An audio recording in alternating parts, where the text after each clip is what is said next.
battle report. It was versus me as the Tau versus Grey Knights. Obviously it wasn't today, it was a few days ago that I had this game, but wanted to quickly go over the list and just the strategy behind it and, well, how well it went, because this Grey Knight battle actually was a pickup game that a guy challenged me to after playing with another person that I've been with. And so it's Cao Yuan is my detachment. Again, with like new people and stuff like that I'm playing with, I kind of just want to play a little bit more defensive. And really, mostly though, it's about the enhancement with the Cadre Fireblade. I've talked about it in other videos, but giving the ability to give lethal hits to something that is guiding is really nice for me. This whole list was kind of built on getting my 4 big units to be able to shoot really well. So I have the Storm Surge, Ta Unar, and then 2 teams of 2 broadsides, both with just the heavy ray rifle, right? And everyone has a spotter. So Unar, you have Stealth Suit. We've already gone over this, but the Stealth Suit's abilities: forward observers, each time he spots. For someone, they can re-roll a hit roll of 1 on the hit and roll of 1, which is nice. So have like that, and then have Cadre with lethal hits, spotting for Storm Surge. I did kind of go back and forth, and it was really nice. And then had the broadsides each have like a stealth team to spot for them, and that was kind of the main theory of this, was to stack those dice rolls in my favor. Obviously I can't do anything about their in-roll saves or their save rolls, but I can the whole reason it's 1980 points, I know I could have like gotten it a little closer, was because one of the guys I was playing with, he joked that it was 10 points below, and I was like, I'll be 10 points below you. And so technically a little nerfed, 20 points, whatever, you know, kind of thing, but everything was just there to make my big guns work. So the other tricky thing about this is that I was actually trying, because one of the reasons, the maps are really small at Mad Games, and I'm not really, you know, that's just the thing.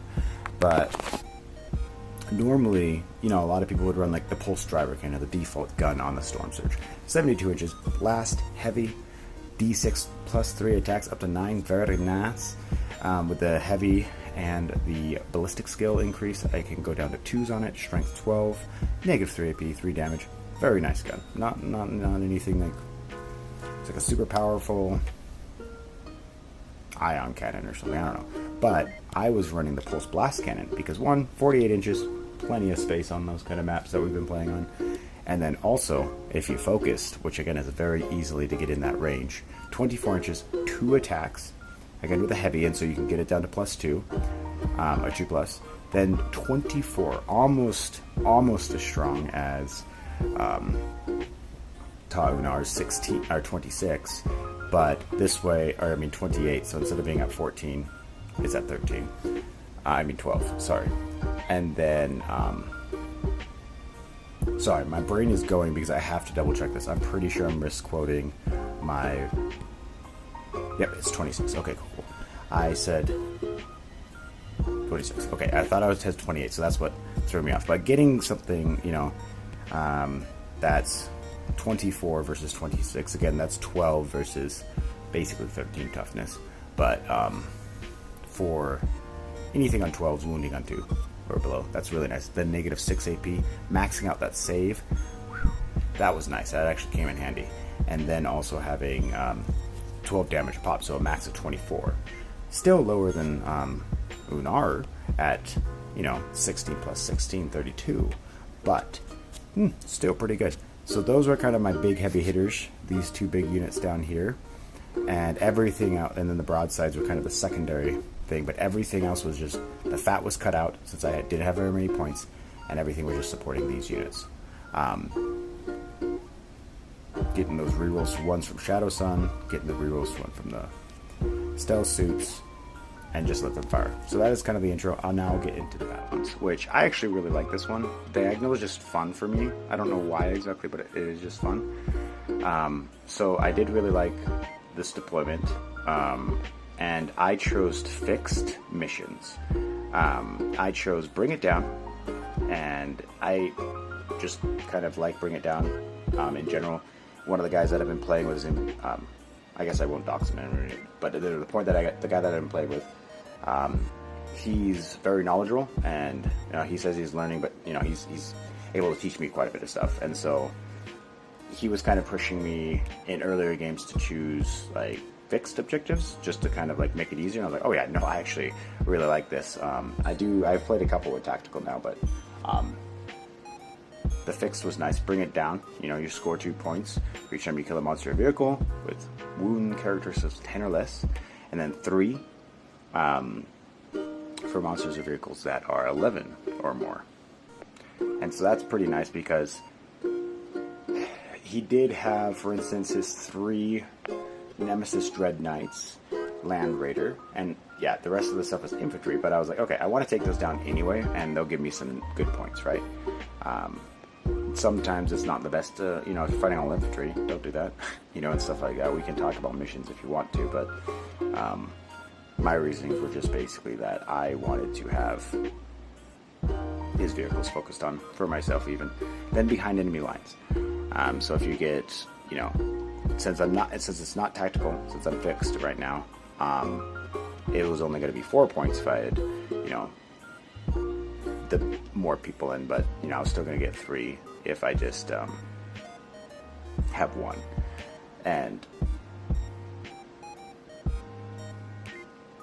really basic in the sense of just get in the deployment and have 1 or 2 units there where they're kind of easy points to pick up without not disturbing what my plan is currently. And so having the ability to just kind of pop some units over here, oh, that's fine, I'll be down to some easy points, right?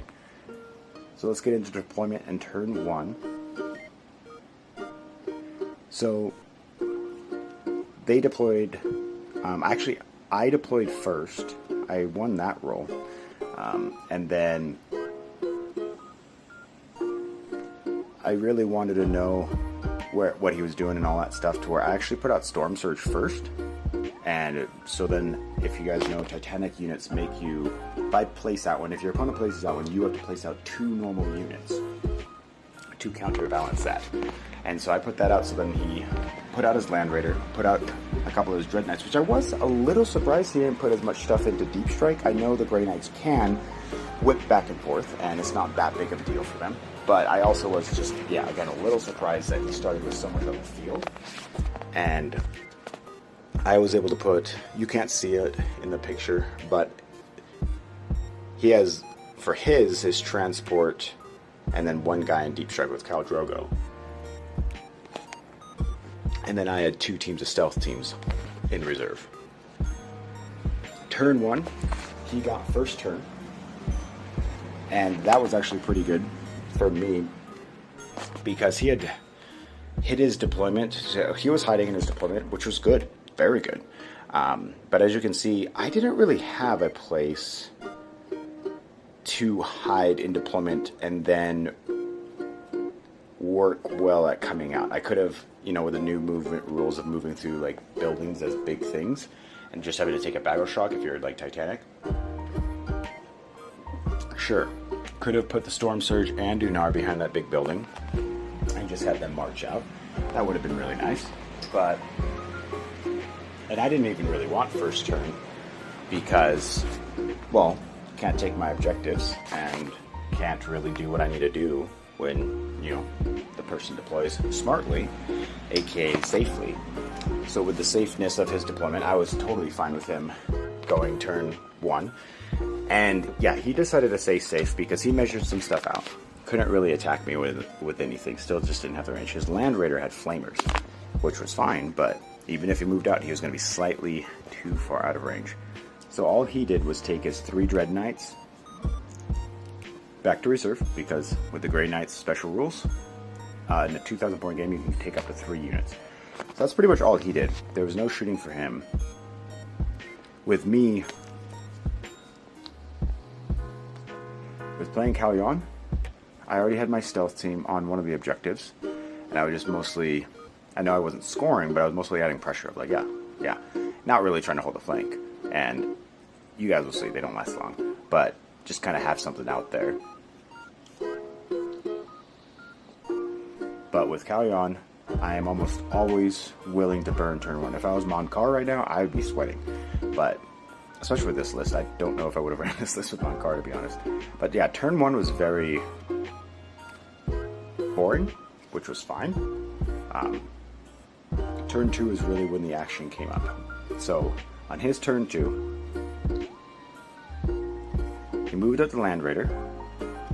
Then he dropped in his 3 Dread Knights. One of them was a Librarian in a Dread Knight, or not, a Chapter Master, sorry. And I chose to overwatch it with my broadsides, bringing it down to 7 wounds, which was actually pretty nice. Then, you know, kind of let him do his thing. He took out one of my broadsides, which I was a little sad about. But again, the broadsides are the backup plan. Even though this list wasn't built to fight him, I was still trying to make it work. And I actually wasn't sure how it was all going to work. But I was a little bit disappointed because he dropped, as you can see, Khal Drogo, or just Khal Drogo. This is not Game of Thrones. Drago over there, and he was going to charge my stealth suits, which I was like, okay, that's fine. And he was going to sticky objective that probably. But I was really surprised. This is something that I feel like if you're going to deep strike in your favor. So again, I referenced it in a short, but this is how I kind of felt he threw the game. But he deep striked in those 3 units, and then the 4 not really in the main battle, and then moved up his tank. That again was still too far out of range, but he was just now trying to push, which I think that is good. And you can see that he pushed. I was able to shoot them, but he did get 3 units onto another objective down to the south. He was trying to go for a very early game aggression, which was fine. Again, with Kalyan, I was like, I'm fine with this. And so, if he had brought in more, or was able to have more in reserve or anything like that, in the sense of bringing more to bear, in my mind, I felt like I knew his list in the sense of I almost bought the Grey Knights. I've played the Grey Knights before. I love the Grey Knights lore-wise. They're I like them better than Tau, lore-wise. I just don't like them mechanic-wise as much, and they're a little boring for me to play because they're so asymmetrical that you have to be asymmetrical and you can't really do anything else, for my opinion. You know, that's very short and not my full feelings, but just basically I felt very, very, very comfortable. And oh yeah, I haven't played against Nemesis Dread Knights since, you know, what, 6 or something, like way long ago kind of thing. And but I know their stats, and I almost bought the army instead of the Tau when I got back in, kind of thing, where I was not sure exactly, anyway, how well he knew my units, but that seemed very underpowered. Yeah, sure, if they touched me. And yeah, he did get one guy into Storm Surge and brought it down to 4 health, or 2 guys into Storm Surge and brought it down to 4 health, and that's fine. But the real problem for him was he needed more. So my positioning was a little bit Unar. Ta Unar was a little bit too far back to where they couldn't cover. She would have come around a whole building or something like that, or let them charge him or something. You know, not the best positioning for that. But knowing that I still had the broadside up there, Storm Surge, and you know this other team of broadsides, I was more than happy to kind of let him sit there and not have the numbers advantage. So yeah, he did charge. It was fine. But when it became my turn was kind of when things really started turning up, because my retaliation was I was able to take out the Land Raider and do pretty good damage. I think I should have just watched the video. It was 6 damage to the crew inside and then 5 damage to the other. That was close, which was really good. And then I was able to take out 2 of the Dread Knights. Dread Knights. And then the third one fell also. So in turn 2, I was able to take out all of his assaulting force. I did lose the stealth team that was guarding the objective over there with Drogo, and he was able to get that, but I was able to get some stealth suits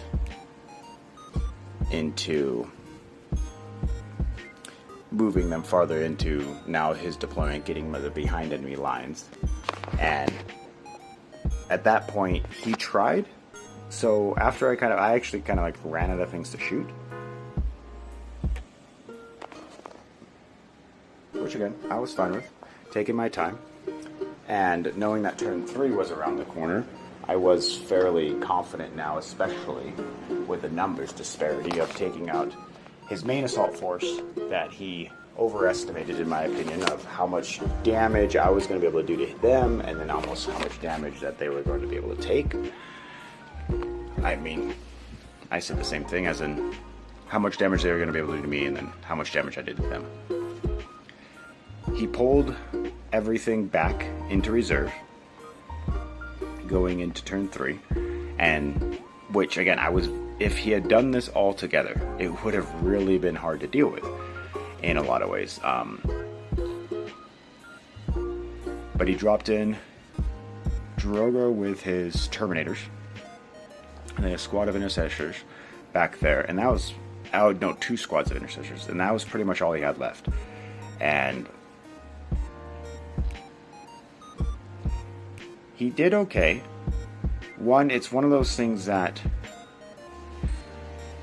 I would not, since you can't necessarily guarantee charge rolls, it's sometimes, I mean, he failed 2 of the charge. He only got 1 group in, is basically what I'm saying. Everything else failed the charge. And then one of the things I was trying to hint to him was, hey, you have a command stratagem with the Grey Knights, and this is part of the thing that I'm meaning. I think I knew the Grey Knights a little bit better than him, even though he plays Grey Knights, because their stratagems they don't have very many of them, but they are pretty good. So you got a few different things, and I can never say it because it's Latin, but prognosticated arrival. I'm just going to say that. Maybe that's right. But basically, you can take 1 Grey Knight Psycho unit from your army using Deep Strike or Teleport, which pretty much, if it's not a tank, everything, like even the Dread Knights, I believe, are Psychers. But they can be set up anywhere 3 inches away from enemy models when they Deep Strike. So essentially, like my Tri-Star Gambit from Retaliation, where I can drop in 3 inches away from someone. He never used that, and I was trying to hint, especially as his last little thing, I was like, are you sure you don't want to use a command shredder? And you were sitting on 3 command points. But he wanted them for rerolls. But I do really think that if he had broken it down with me, where he either saved more of his units for this turn 3, or he on turn 2 dropped in more units, and then dropped in Drogo or something like that 3 inches away from Unar, and getting the +1 to charge with him, that basically, unless you roll 2 1s, you are guaranteeing that you are inside, because yes, even being 3 inches, you have to be within an inch. There is no 8-inch charge from dropping in from Deep Strike, how some people think. You guys can fight me on that if you're one of those people, because I'm like, nope, the words clearly state within an inch. That is not an inch or less, it is within an inch. So you have to be less than an inch. But predictably, his charge, it did okay. Even the guys that got in close, it's just Unar had such weaponry and support there. Again, this turn 3 was a desperate Hail Mary kind of thing. I actually think that if he had tried to not get tabled, he was beating me in points at this point. Because, again, when someone just kind of like Deep Strikes you turn 1 and you're kind of setting up for it, because, yes, it was passive, but when, yes, I didn't know, but chances, 99 out of 100% chance, I feel like you're going to Deep Strike me turn 2. Yes, I will set up a firing base. And once that's clear, move on. But since he did go in and I was able to table him, I was able to win the game, essentially. And I definitely feel like more patience or more tactical approachment and adjustment to the situation would have helped them out. The lethal hits thing, kind of switching gears here, going back to my list. The lethal hits thing, and I was actually really happy with this list. The lethal hits thing worked out really, really well.